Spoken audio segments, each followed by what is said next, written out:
Hello guys, pag-usapan lang natin ang breaking news. Ayon kasi sa bali-balita, may pasabog conference video call ni Direk Cathy kina Daniel Padilla at Catherine Bernardo. Nag-iyakan pero kinilig muli sila.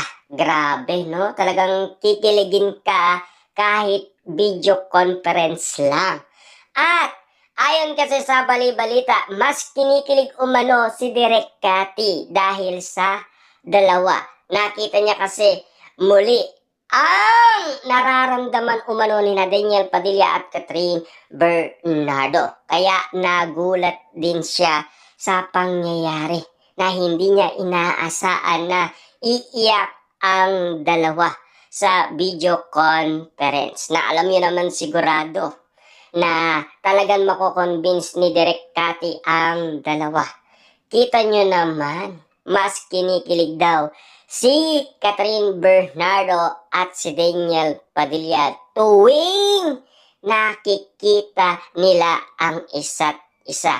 Kaya nga naman kasi si Direk Cathy sigurado na talagang pasabog umano ang pagbabalik nila Daniel Padilla at Catherine Bernardo. Nandaing nga naman kasi sa management ng Star Cinema, muling nagbabalik sina Daniel Padilla at Catherine Bernardo at muling ididirect ni Direk Cathy umano ang Katniel. Kaya nga naman kasi marami na ang nakakaalam na si Catherine Bernardo at Daniel Padilla ay magbabalik muli sa kanilang tambalan at patuloy silang magpapakilig sa kanilang mga fans, lalo-lalo na kasi nagre-ready na ang mga Katniel Fans Club.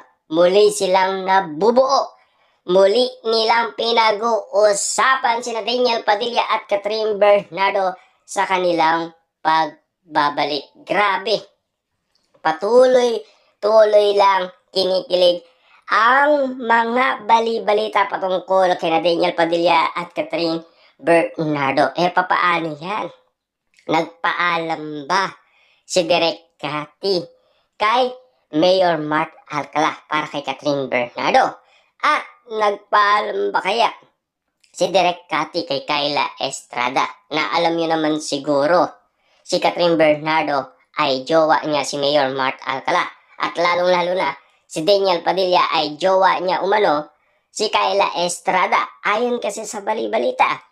Pero ano nga ba talaga ang desisyon ng dalawa? Pero ayon kasi kay Direk Cathy, depende yan sa dalawa kung ipagpapatuloy nila ang nasabing movie.